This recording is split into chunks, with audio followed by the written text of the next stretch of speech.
आदरणीय अध्यक्ष जी, इस सत्र के प्रारंभ में ही मैं जब मीडिया के साथियों से बात कर रहा था, तब मैंने सभी माननीय सांसदों को अपील करते हुए एक बात का उल्लेख किया था। मैंने कहा था कि ये सत्र भारत के विजयोत्सव का सत्र है।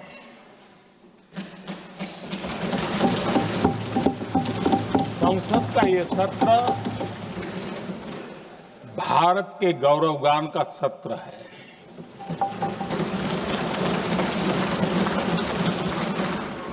आदरणीय अध्यक्ष जी, जब मैं विजयोत्सव की बात कर रहा हूं, तब मैं कहना चाहूंगा कि ये विजयोत्सव आतंकी हेडक्वार्टर्स को मिट्टी में मिलाने का है।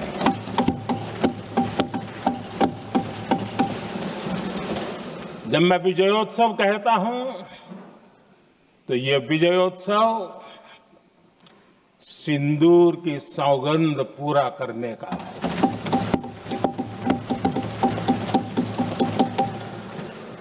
मैं जब ये विजयोत्सव कहता हूं, तो ये भारत की सेना के शौर्य और सामर्थ्य का विजय गाथा कह रहा है।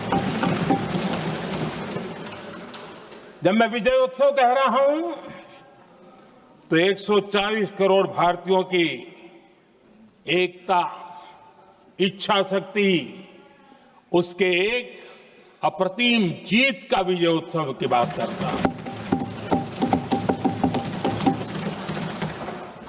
आदरणीय अध्यक्ष जी, मैं इसी विजय भाव से इस सदन में भारत का पक्ष रखने के लिए खड़ा हुआ।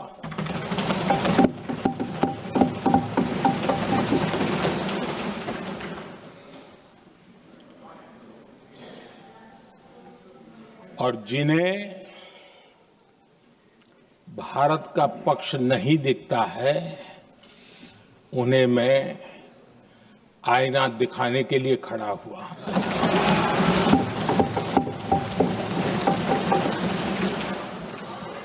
आदरणीय अध्यक्ष जी, मैं 140 करोड़ देशवासियों की भावनाओं में अपना स्वर मिलाने के लिए उपस्थित हुआ हूं। ये 140 करोड़ देशवासियों की भावना के जो गूंज है, जिस सदन में सुनाई दी है, मैं उसे अपना एक स्वर मिलाने खड़ा हुआ। आदरणीय अध्यक्ष जी, ऑपरेशन सिंदूर के दरमियान जिस प्रकार से देश के लोगों ने मेरा साथ दिया, मुझे आशीर्वाद दिए, देश की जनता मुझ पर कर्ज है। मैं देशवासियों का आभार व्यक्त करता हूं। मैं देशवासियों का अभिनंदन करता हूं। आदरणीय अध्यक्ष जी, 22 अप्रैल को पहलगाम में जिस प्रकार की क्रूर घटना घटी, जिस प्रकार आतंकवादियों ने निर्दोष लोगों को उनका धर्म पूछ करके गोलियां मारी, ये क्रूरता की पराकाष्ठा थी। भारत को हिंसा की आग में झोंकने का ये सुविचारित प्रयास था। भारत में दंगे फैलाने की ये साजिश थी। मैं आज देशवासियों का धन्यवाद करता हूं कि देश ने एकता के साथ उस साजिश को नाकाम कर दिया।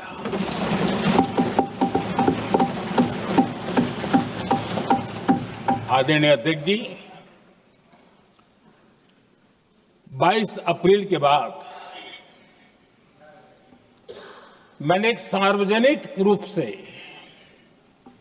और विश्व को समझ में आए इसलिए कुछ अंग्रेजी में भी वाक्यों का प्रयोग किया था और मैंने कहा था कि हमारा संकल्प है, हम आतंकियों को मिट्टी में मिला देंगे।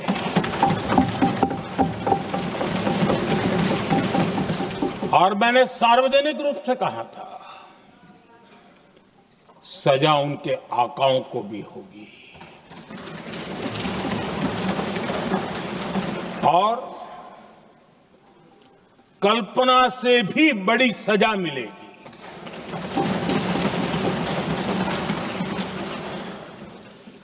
22 अप्रैल को मैं विदेश था, मैं तुरंत लौट के आया और आने के तुरंत बाद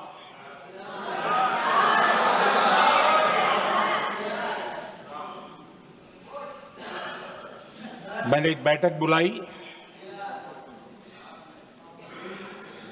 और उस बैठक में हमने साफ साफ निर्देश दिए कि आतंकवाद को करारा जवाब देना होगा और ये हमारा राष्ट्रीय संकल्प है।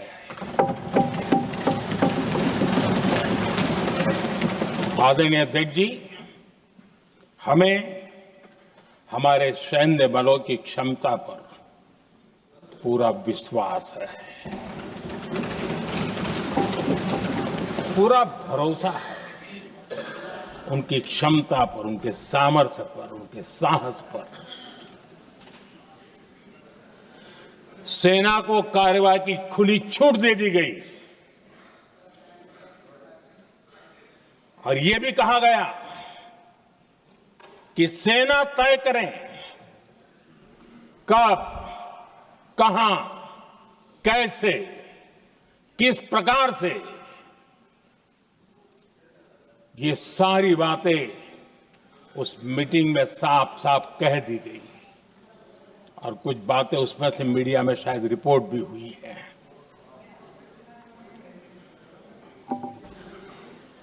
हमें गर्व है, आतंकियों को वो सजा दी और सजा ऐसी है कि आज भी आतंक के उन आकाओं की नींद उड़ी हुई है।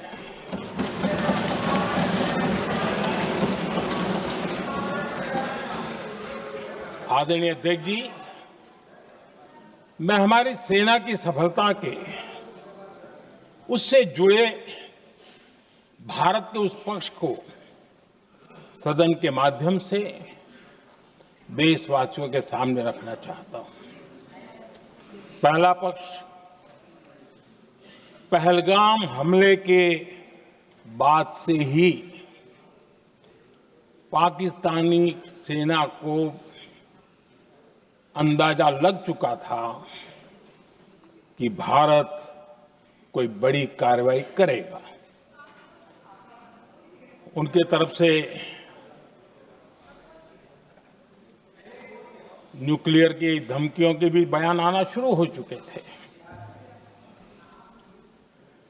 भारत ने 6 मई रात और 7 मई सुबह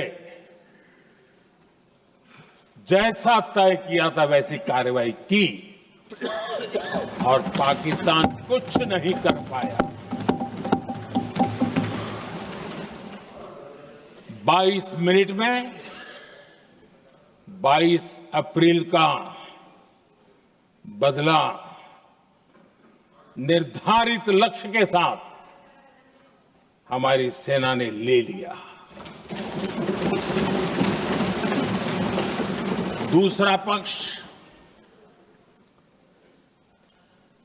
आदरणीय अध्यक्ष जी, पाकिस्तान के साथ हमारी लड़ाई तो कई बार हुई है, लेकिन ये पहली ऐसी भारत की रणनीति बनी कि जिसमें पहले जहां कभी नहीं गए थे वहां हम पहुंचे, पाकिस्तान के कोने कोने में आतंकी अड्डों को धुआं धुआं कर दिया गया।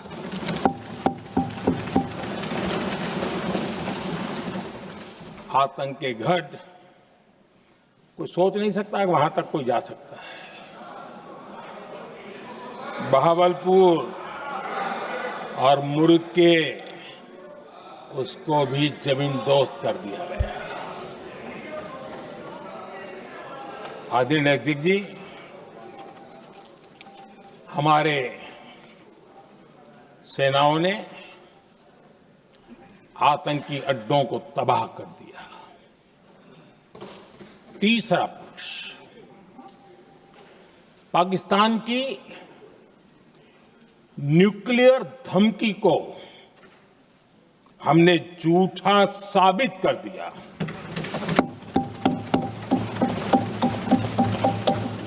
भारत ने सिद्ध कर दिया कि न्यूक्लियर ब्लैकमेलिंग अब नहीं चलेगा और न ही ये न्यूक्लियर ब्लैकमेलिंग के सामने भारत झुकेगा। आदरणीय अध्यक्ष जी, चौथा पक्ष, भारत ने दिखाई अपनी तकनीकी क्षमता। पाकिस्तान के सीने पर सटीक प्रहार किया। पाकिस्तान के एयरबेस एसेट्स को भारी नुकसान हुआ और आज तक उनके कई एयरबेस आईसीयू में पड़े हैं। आज टेक्नोलॉजी आधारित युद्ध का युग है। ऑपरेशन सिंदूर इस महारत में भी सफल सिद्ध हुआ है।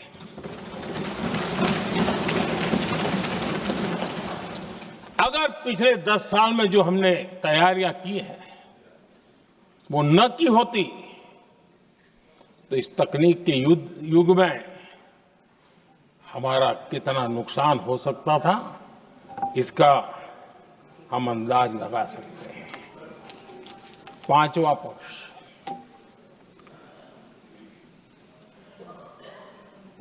ऑपरेशन सिंदूर के दरमियान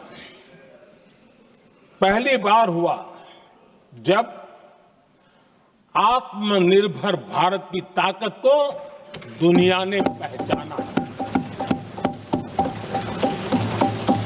made in India drone, made in India missile ने पाकिस्तान के हथियारों की पोल खोल करके रख दी।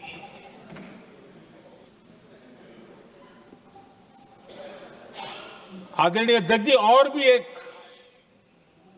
महत्वपूर्ण काम जो हुआ है, वैसे जब राजीव गांधी जी थे उस समय उनके जो एक डिफेंस का काम देखने वाले अमोस थे, उन्होंने जब मैंने सीडीएस की घोषणा की तो वो बहुत प्रसन्न होकर के मुझे मिलने आए थे और बहुत बहुत प्रसन्न थे वो। इस समय ऑपरेशन में नेवी, आर्मी, एयरफोर्स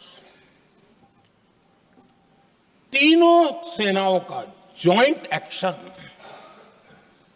इसके बीच की सिनर्जी, इसने पाकिस्तान के छक्के छुड़ा दिए।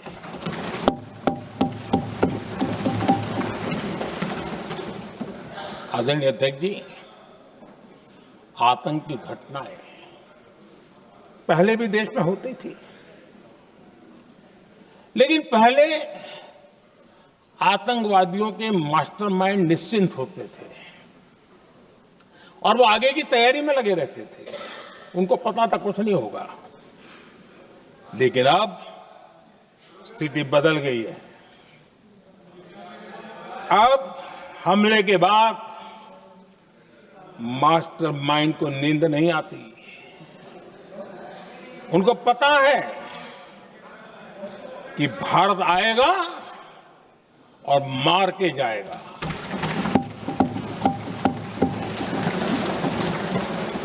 ये न्यू नॉर्मल भारत ने सेट कर दिया है।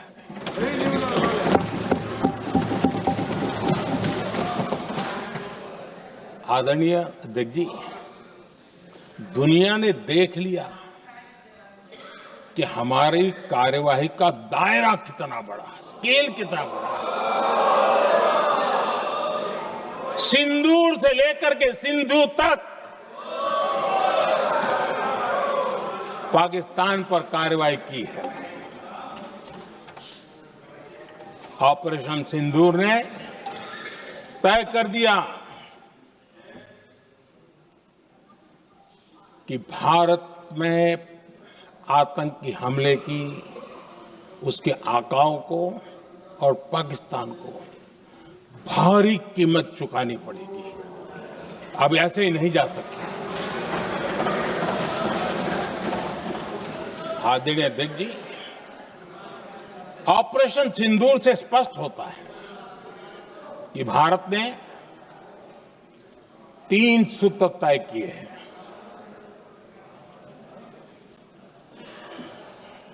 अगर भारत पर आतंकी हमला हुआ तो हम अपने तरीके से, अपनी शर्तों पर, अपने समय पर जवाब दे करके रहेंगे।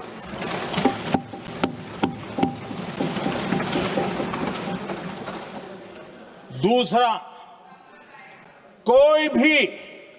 कोई भी न्यूक्लियर ब्लैकमेल अब नहीं चलेगा।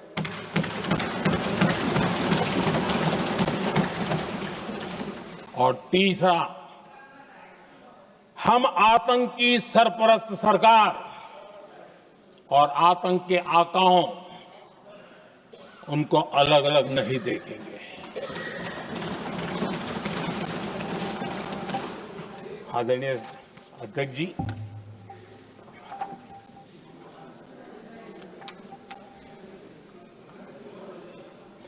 यहां पर विदेश नीति को लेकर के भी काफी बातें कही गई हैं।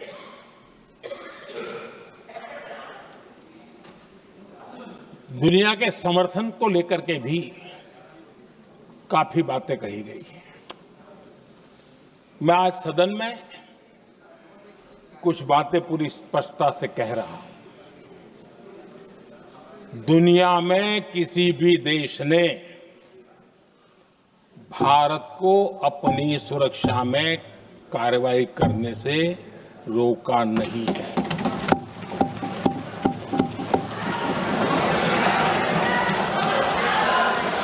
संयुक्त राष्ट्र 193 कंट्रीज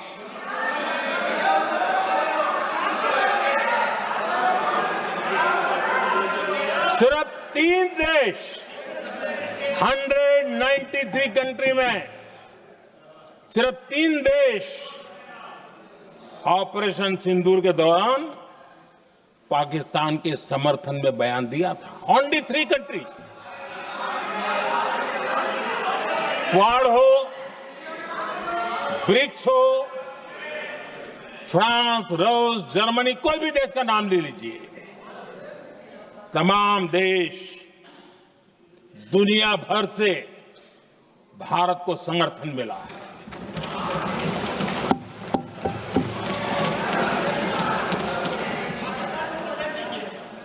आदरणीय अध्यक्ष जी, दुनिया का समर्थन तो मिला,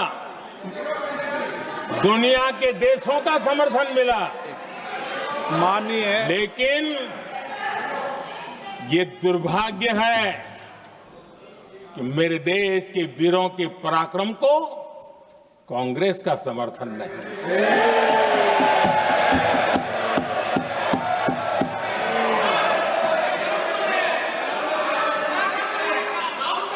22 अप्रैल के बाद 22 अप्रैल के आतंकी हमले के बाद 3-4 दिन में ही ये उछल रहे थे और कहना शुरू कर दिया, कहां गई 56 इंच की छाती, कहां खो गया मोदी, मोदी तो फेल हो गया। क्या मजा ले रहे थे। उनको लगता है वाह बाजी मार ली। उनको पहलगाम के निर्दोष लोगों की हत्या में भी वो अपनी राजनीति तराशते थे।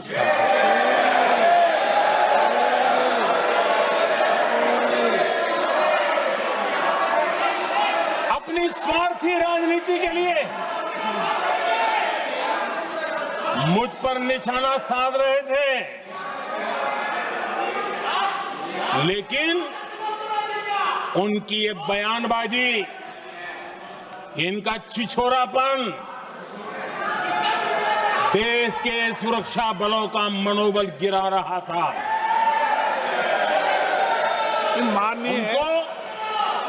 माननीय प्रतिपक्ष के नेता, एक मिनट, प्रतिपक्ष के नेता आपकी बात सबने ध्यान से सुनी। आप बेटे कांग्रेस कर रहे हैं और कुछ नेताओं को जैसे ये उचित नहीं है आपके लिए। न भारत के सामर्थ्य पर भरोसा है और न ही भारत की सेनाओं पर। इसलिए वो लगातार ऑपरेशन सिंदूर पर सवाल उठा रहे हैं। ऐसा करके आप लोग मीडिया में हेडलाइंस तो ले सकते हैं, लेकिन देशवासियों के दिलों में जगह नहीं बना सकते।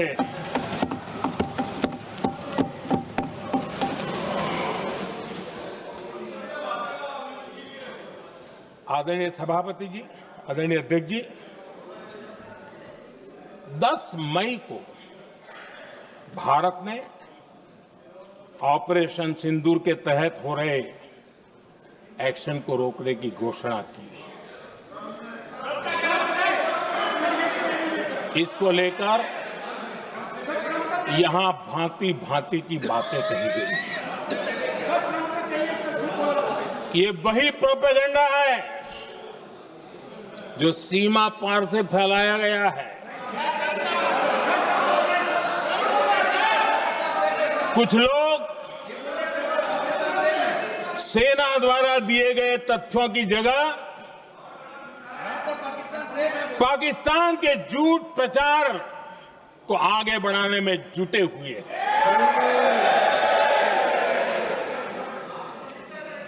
जबकि भारत का रुख हमेशा स्पष्ट रहा है। आदरणीय अध्यक्ष जी, कुछ चीजें मैं जरा स्मरण भी कराना चाहता हूं। जब सर्जिकल स्ट्राइक हुआ, उस समय हमने लक्ष्य तय किया था, हमारे जवानों को तैयार करके, कि हम उनके इलाके में जाकर के आतंकियों के जो लॉन्चिंग पैड है उनको नष्ट करेंगे। और सर्जिकल स्ट्राइक, एक रात के उस ऑपरेशन में हमारे लोग सूर्योदय होते होते काम पूरा करके वापस आए। लक्ष्य निर्धारित था कि ये करना है। जब बालाकोट एयर स्ट्राइक किया तो हमारा लक्ष्य तय था कि आतंकियों के जो ट्रेनिंग सेंटर्स है, इस बार हम उसको तबाह करेंगे, और हमने वो भी करके दिखाया।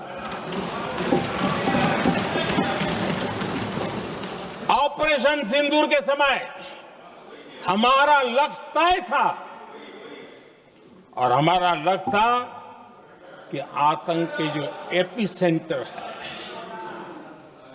और पहलगाम के आतंकियों को जहां से पुरजोश योजना बनी, ट्रेनिंग मिली, व्यवस्था मिली, उस पर हमला करेंगे। हमने उनके नाभि पर हमला कर दिया।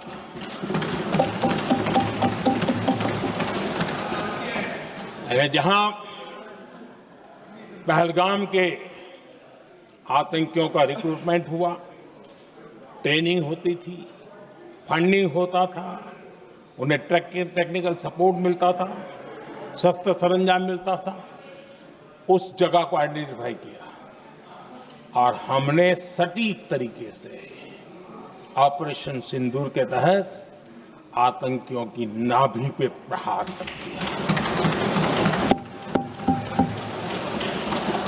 और आदरणीय अध्यक्ष जी, इस बार भी हमारी सेना ने 100% लक्ष्यों को हासिल करके देश के सामर्थ्य का परिचय दिया।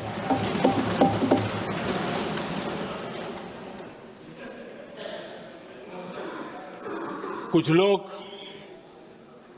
जानबूझ करके कुछ चीजें भूलने में इंटरेस्टेड होते हैं। देश भूलता नहीं है, देश को याद है। 6 रात और 7 मई सुबह ऑपरेशन हुआ था और 7 मई को सुबह भारत ने प्रेस कॉन्फ्रेंस हमारी सेना ने की और इस प्रेस कॉन्फ्रेंस में भारत ने स्पष्ट कर दिया था और पहले दिन से क्लियर था कि हमारा लक्ष्य है आतंकियों के आका, आतंकियों की जो व्यवस्थाएं जहां से होती है वो और उनके अड्डे, उनको हम ध्वस्त करना चाहते थे और हमने प्रेस कॉन्फ्रेंस में कह दिया था, हमने हमारा काम कर दिया है, हमने जो तय किया था पूरा कर दिया है। और इसलिए 6-7 मई को ऑपरेशन हमारा संतोषजनक होने के तुरंत बाद कल जो राजनाथ जी ने कहा था, मैं डंके की चोट पर दोबारा दोहराता हूं, भारत की सेना ने पाकिस्तान की सेना को चंद मिनटों में बता दिया कि हमारा ये लक्ष्य था, हमने लक्ष्य पूरा कर दिया है, ताकि उनको पता चले और हमें भी पता चले कि उनके दिल दिमाग में क्या चलता है।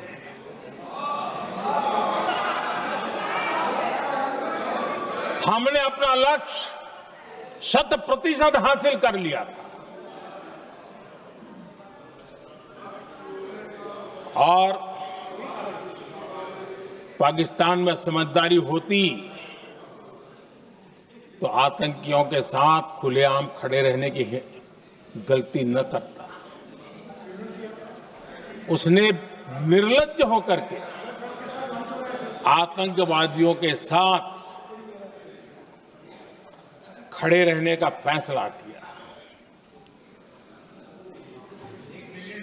हम पूरी तरह तैयार थे, हम भी मौके की तलाश में थे, लेकिन हमने दुनिया को बताया था कि हमारा लक्ष्य आतंकवाद है, आतंकवादी आका है, आतंकवादी ठिकाने हैं, वो हमने पूरा कर दिया। लेकिन जब पाकिस्तान ने आतंकियों की मदद में आने का फैसला किया और मैदान में उतरने की हरकत की, तो भारत की सेना ने सालों तक याद रह जाए ऐसा करारा जवाब दे करके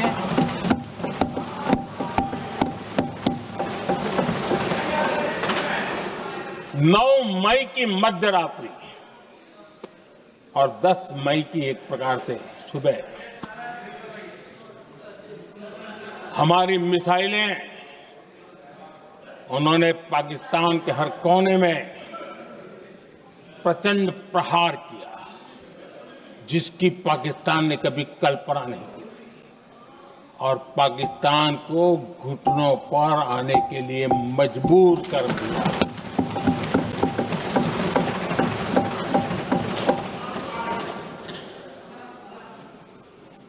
और आपने टीवी में भी देखा है, वहां से क्या बयान आते थे।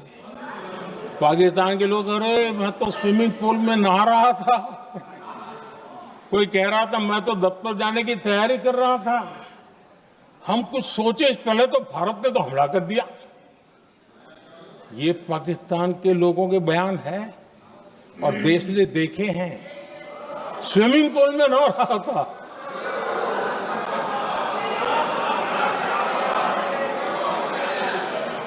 और जब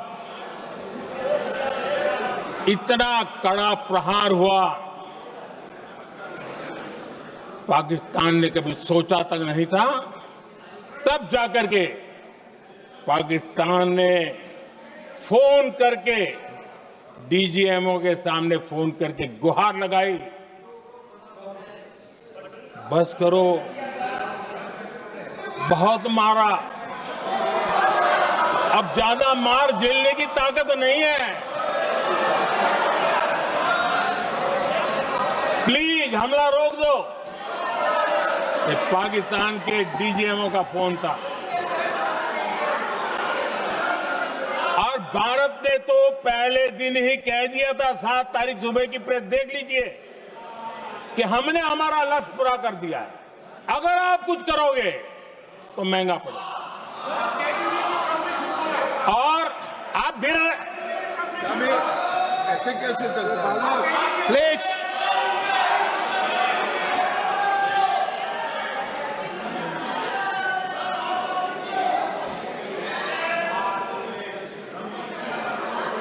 मैं आज दोबारा कह रहा हूं, ये भारत की स्पष्ट नीति थी, सुविचारित नीति थी, सेना के साथ मिलकर के तय की हुई नीति थी, और वे ये थी कि हम आतंक, उनके आका, उनके ठिकाने, ये हमारा लक्ष्य है।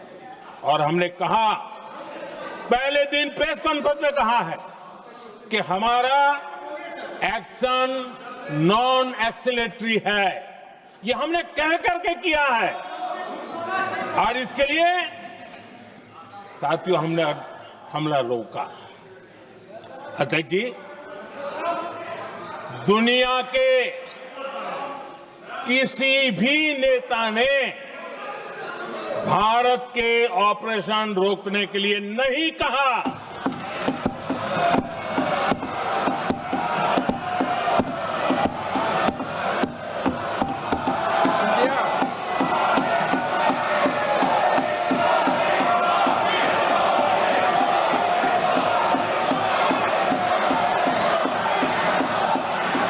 उसी दौरान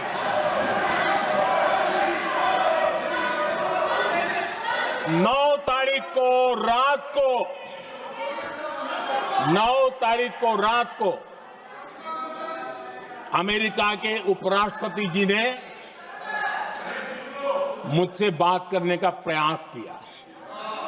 वो घंटे भर कोशिश कर रहे थे, लेकिन मेरी सेना के साथ मीटिंग चल रही थी, तो मैंने उनका फोन उठा नहीं पाया।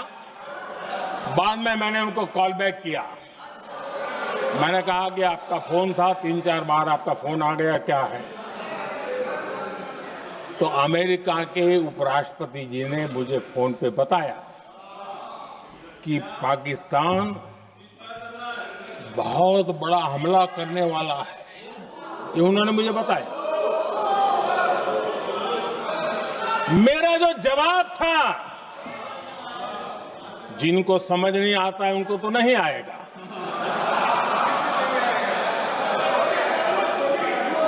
मेरा जवाब था, अगर पाकिस्तान का ये इरादा है तो उसे बहुत महंगा पड़ेगा। ये मैंने अमेरिका के उपराष्ट्रपति को कहा।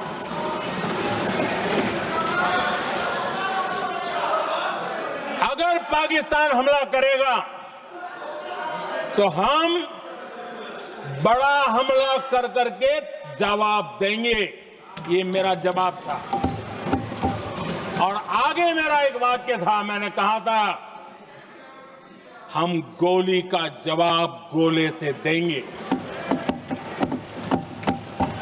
ये 9 तारीख रात की बात है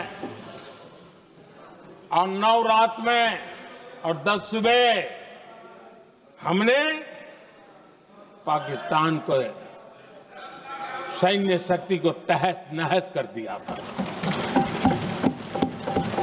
और यही हमारा जवाब था, यही हमारा जज्बा था।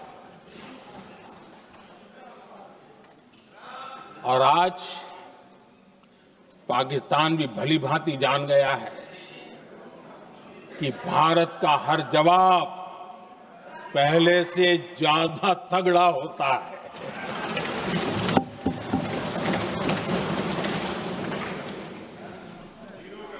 उसे यह भी पता है कि अगर भविष्य में नौबत आई तो भारत आगे कुछ भी कर सकता है। और इसलिए मैं फिर से लोकतंत्र के इस मंदिर में दोहराना चाहता हूं, ऑपरेशन सिंदूर जारी है।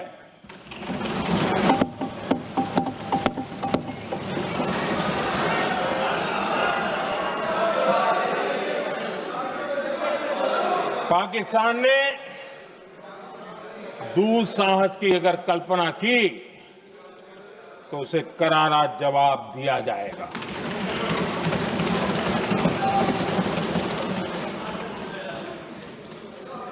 आदरणीय अध्यक्ष जी, आज का भारत आत्मविश्वास से भरा हुआ है। आज का भारत आत्मनिर्भरता के मंत्र को लेकर के पूरी शक्ति के साथ तेज गति से आगे बढ़ रहा है। देश देख रहा है भारत आत्मनिर्भर बनता जा रहा है।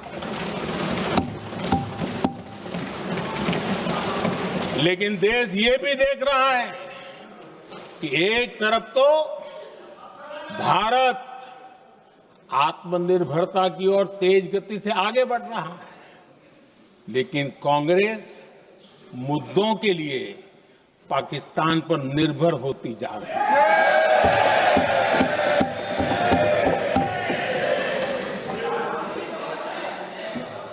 मैं आज पूरा दिन देख रहा था, जो 16 घंटे से जो चर्चा चल रही है, दुर्भाग्य से।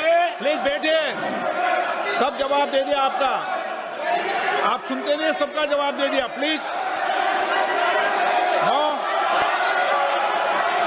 दुर्भाग्य से सुनिए जवाब।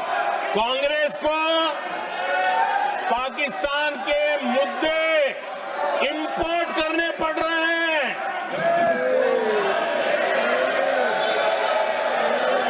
आदरणीय अध्यक्ष जी, आज के वॉरफेयर में इंफॉर्मेशन और नैरेटिव्स की प्लीज बैठिए। बहुत बड़ी भूमिका है।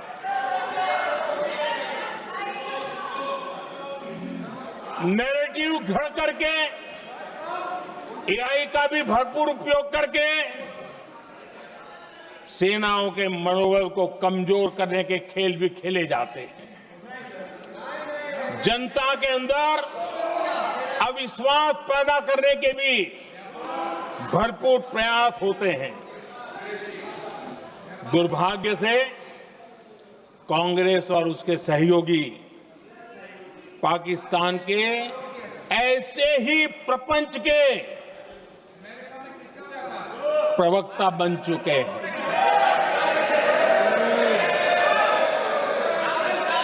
आदरणीय अध्यक्ष जी, देश की सेना ने, आदरणीय अध्यक्ष जी, ये तरीका है देश की सेना ने, बैठिए बैठिए। देश की सेना ने सर्जिकल स्ट्राइक की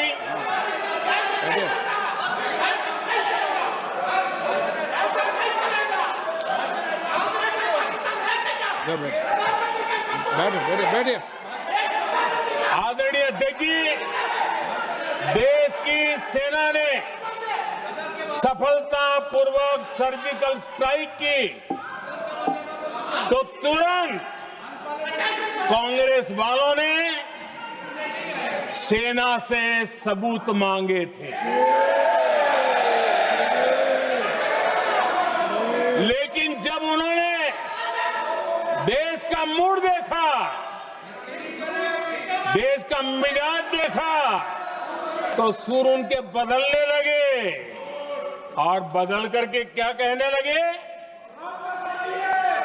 कांग्रेस के लोगों ने कहा ये सर्जिकल स्ट्राइक क्या बड़ी बात है,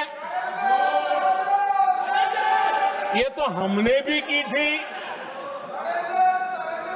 एक ने कहा 3 सर्जिकल स्ट्राइक की थी, दूसरे ने कहा 6 सर्जिकल स्ट्राइक की थी, तीसरे ने कहा 15 सर्जिकल स्ट्राइक की थी। जितना बड़ा नेता उतना बड़ा आंकड़ा चल रहा था।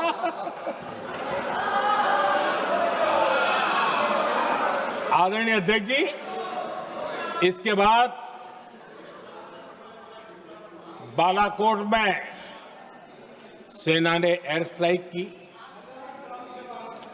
अब एयर स्ट्राइक तो ऐसी थी कि वो कुछ कह नहीं सकते थे, इसलिए ये तो नहीं कहा कि भाई हमने भी की थी। उसमें तो उन्होंने समझदारी दिखाई, लेकिन फोटो मांगने लगे। एयर स्ट्राइक हुई तो फोटो दिखाओ, क्या कहां गिरा, क्या तोड़ा, कितने मरे, बस यही पूछते रहे। पाकिस्तान भी यही पूछता था, ये भी यही पूछते थे।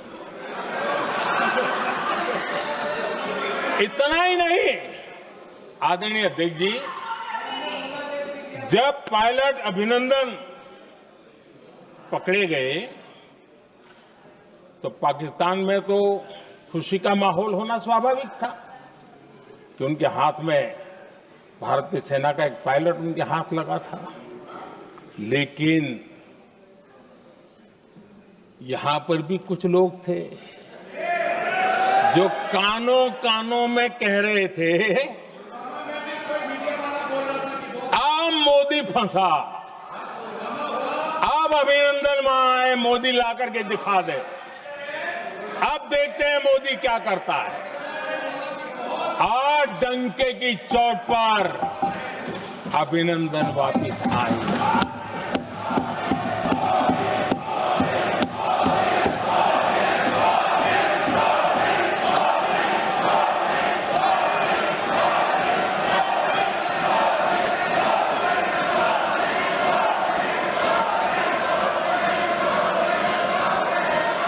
अभिनंदन को ले आए तो इनकी बोलती बंद हो गई।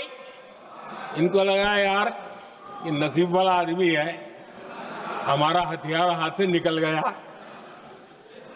आदरणीय अध्यक्ष जी, पहलगाम हमले के बाद हमारा बीएसएफ का एक जवान पाकिस्तान के कब्जे में गया, तो फिर इनको लगा वाह बड़ा मुद्दा हाथ में आ गया है, अब मोदी फंस जाएगा। अब तो मोदी की फजीयत जरूर होगी। और उनकी इकोसिस्टम ने सोशल मीडिया में बहुत सारी कथाएं वायरल की कि ये बीएसएफ के जवान का क्या होगा, उसके परिवार का क्या होगा, ये वापस आएगा, कब आएगा, कैसे आएगा, न जाने क्या क्या चला दिया। आदरणीय अध्यक्ष जी, बीएसएफ का वो जवान भी आन बान शान के साथ वापस आया।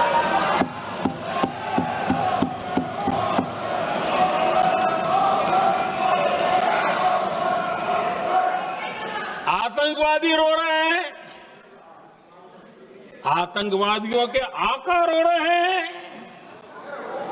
और उनको रोते देखकर यहां भी कुछ लोग रो रहे हैं।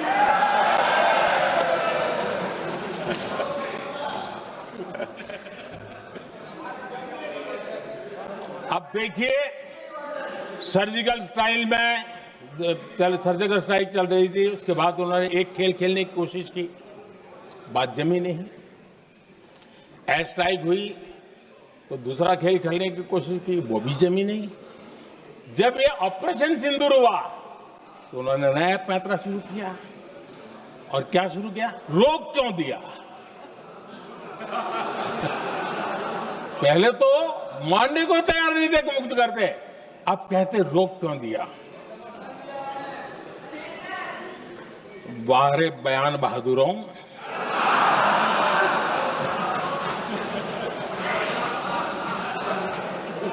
आपको विरोध का कोई न कोई बहाना चाहिए।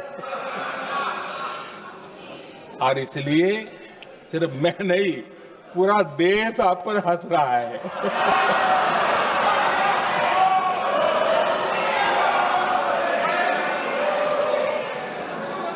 आदरणीय अध्यक्ष जी,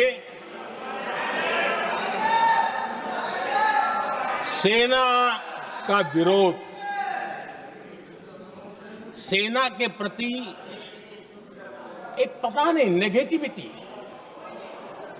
ये कांग्रेस का पुराना रवैया रहा है। देश ने अभी अभी करगिल विजय दिवस मनाया, लेकिन देश पूरी तरह जानता है कि उनके कार्यकाल में और आज तक करगिल के विजय को कांग्रेस ने अपनाया नहीं है। न करगिल विजय दिवस मनाया है, न करगिल विजय का गौरव किया। इतिहास साक्षी है अध्यक्ष जी। जब डोकलाम में सैन्य हमारा शौर्य दिखा रहा था, तब कांग्रेस के नेता चुपके चुपके किससे ब्रीफिंग लेते थे, वो सारी दुनिया अब जान गई।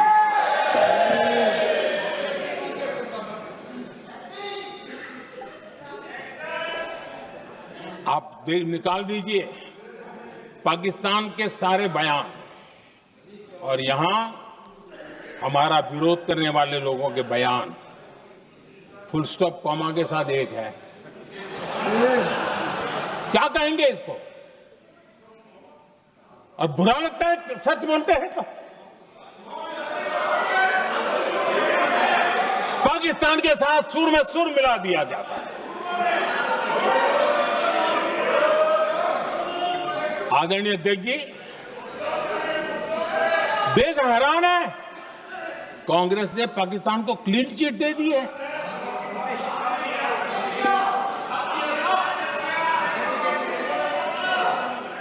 उनकी ये हिम्मत, और इनकी आदत जाती नहीं है, ये हिम्मत कि पहलगाम के आतंकी पाकिस्तानी थे, इसका सबूत दो।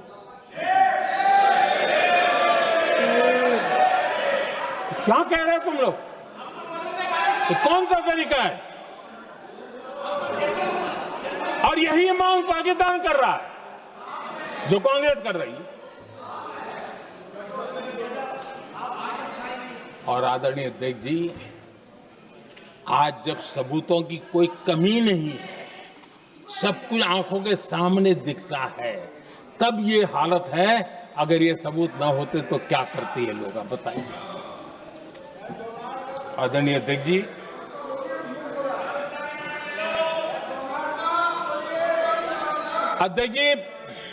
ऑपरेशन सिंदूर के एक पार्ट की तरफ तो चर्चा भी बहुत होती है, ध्यान भी जाता है, लेकिन देश के लिए कुछ गौरव की क्षणें होती हैं, ताकत के परिचय होता है, उसकी तरफ भी ध्यान जाना बहुत आकर्षित है।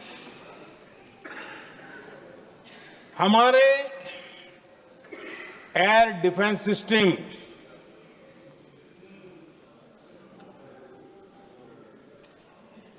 दुनिया में इसकी चर्चा है।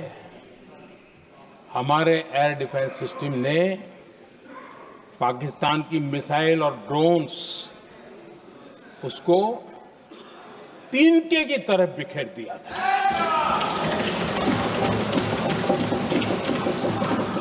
आदरणीय अध्यक्ष जी, मैं एक आंकड़ा आज बताना चाहता हूं, पूरा देश गर्व से भर जाएगा। कुछ लोगों का क्या होगा मैं नहीं जानता,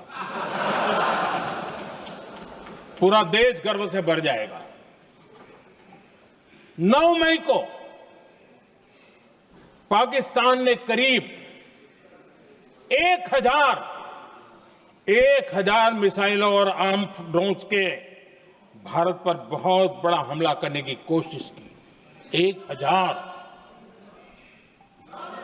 ये मिसाइलें भारत के किसी भी हिस्से पर गिरती तो वहां भयंकर तबाही मचती,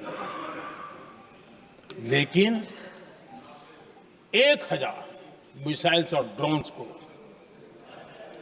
भारत ने आसमान में ही चूर चूर कर दिया।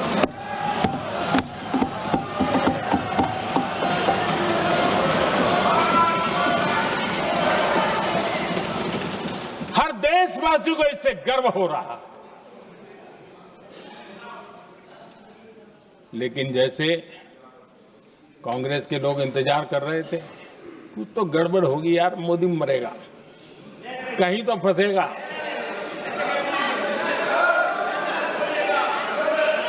पाकिस्तान ने आदमपुर एयरबेस पर हमले का झूठ फैलाया, उस झूठ को बेचने की भरपूर कोशिश की, पूरी ताकत लगा दी। मैं अगले ही दिन आदमपुर पहुंचा और खुद जाकर के उनके झूठ को मैंने बेनकाब कर दिया। तब जाकर के उनको अकल ठिकाने लगी कि अब ये झूठ चलने वाला नहीं है। आदरणीय अध्यक्ष जी, जो हमारे छोटे दलों के साथी हैं, जो राजनीति में नए हैं, उनको कभी शासन में रहने का अवसर नहीं मिला, उनसे कुछ बातें निकलती मैं समझ सकता हूं। लेकिन कांग्रेस पार्टी ने इस देश में लंबे समय तक राज किया है, उसको शासन की व्यवस्थाओं का पूरा पता है, उन चीजों से वो निकले हुए लोग हैं, उनके लिए शासन व्यवस्था क्या होती है इसकी समझ पूरी है, अनुभव है उनके पास। उसके बाद भी विदेश मंत्रालय तुरंत जवाब दे, उसको स्वीकारना नहीं। विदेश मंत्री जवाब दे, इंटरव्यू दे, बार बार बोले, उसको स्वीकारना नहीं। गृह मंत्री बोले, रक्षा मंत्री बोले, किसी पर भरोसा नहीं। जिसने इतने सालों तक राज किया, उनको देश की व्यवस्थाओं पर अगर भरोसा नहीं है, तब शक उठता है कि क्या हालत हो गई है इनकी। आदरणीय अध्यक्ष जी, अब कांग्रेस का भरोसा पाकिस्तान के रिमोट कंट्रोल से बनता है और बदलता है।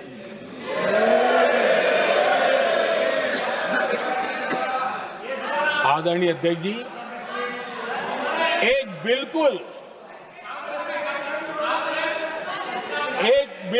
कांग्रेस के नए सदस्य, यानी उनको तो क्षमा करनी चाहिए, नए सदस्य को क्या कहेंगे, लेकिन कांग्रेस के आका जो उनको लिख करके देते हैं और उनसे बुलवाते हैं, खुद में हिम्मत नहीं है, उनसे बुलवाते हैं कि ऑपरेशन सिंदूर, ये तो तमाशा था, ये आतंकवादियों ने जिन 26 लोगों को मौत के घाट उतारा था ना, उस भयंकर क्रूर घटना पर ये तेजाब छिड़कने वाला पाप है।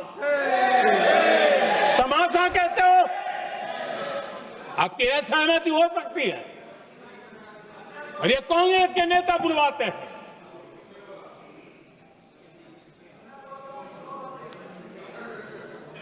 आदरणीय अध्यक्ष जी,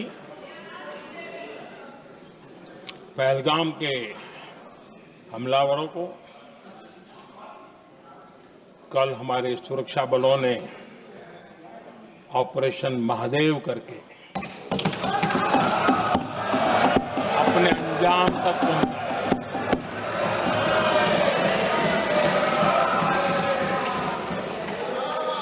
लेकिन मैं हैरान हूं कि यहां ठहाके लगा के पूछा गया कि आखिर ये कल ही क्यों हुआ।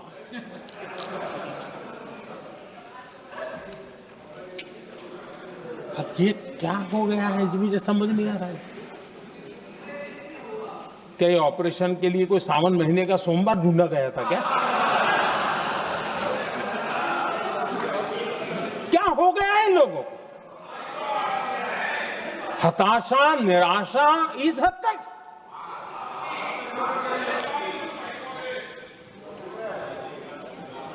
और देखिए मजा, पिछले कई सप्ताह से हाँ ऑपरेशन सिंदूर हो गया तो ठीक है, पहलगाम के आतंकियों का क्या हुआ, पहलगाम के आतंकियों का। अब हुआ तो कल क्यों हुआ?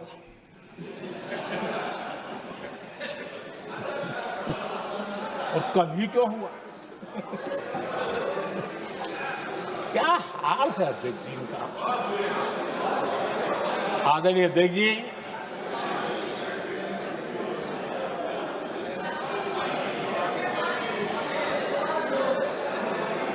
आदरणीय अध्यक्ष जी,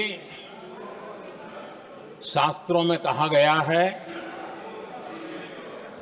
हमारे शास्त्रों में कहा गया है, शस्त्रेण रक्षिते राष्ट्रे, शस्त्रेण रक्षिते राष्ट्रे शास्त्र चर्चा प्रवर्तते। अर्थात जब राष्ट्र शस्त्र से सुरक्षित होते हैं तभी वहां शास्त्र की, ज्ञान की चर्चाएं जन्म ले पाती है। जब सीमा पर सेनाएं मजबूत होती है तभी लोकतंत्र प्रखर होता है। आदरणीय अध्यक्ष जी, ऑपरेशन सिंदूर बीते दशक में भारत की सेना के सशक्तिकरण का एक साक्षात प्रमाण है। ऐसे ही नहीं हुआ है। कांग्रेस के शासन के दौरान सेनाओं को आत्मनिर्भर बनाने के संबंध में सोचा तक नहीं जाता था। आज भी आत्मनिर्भर शब्द की मजाक उड़ाई जाती है। वैसे वो महात्मा गांधी से आया हुआ है, लेकिन आज भी मजाक उड़ाई जाती है। हर रक्षा सौदे में कांग्रेस अपने मौके खोजती रहती थी।